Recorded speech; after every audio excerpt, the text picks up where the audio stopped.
Esto me pasó una madrugada en la casa de mis padres. Había llegado de un viaje como a las 3:30 de la mañana y no podía dormir. Estaba recostado en el sillón cuando empecé a escuchar algo muy raro. Era el sonido de una carreta avanzando lentamente por la avenida.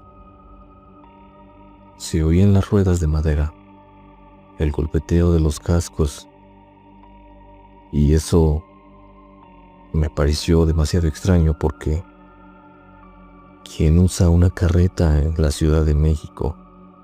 Y más a esas horas. Me dio curiosidad y me levanté para asomarme.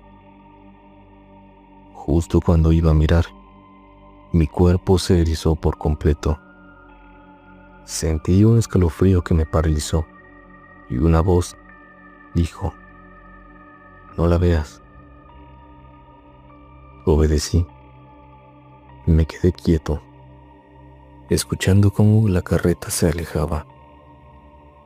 Miré alrededor para saber quién me había hablado, pero estaba completamente solo en la sala.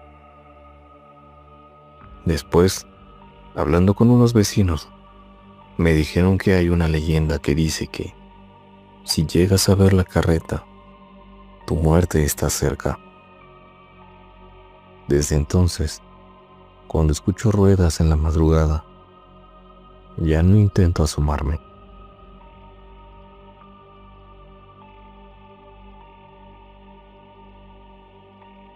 Te agradezco mucho que te hayas quedado a escuchar esta historia. Si tienes una experiencia inexplicable, no dudes en dejarla en los comentarios. Te estaré leyendo. Yo soy Shadowman y te veo después.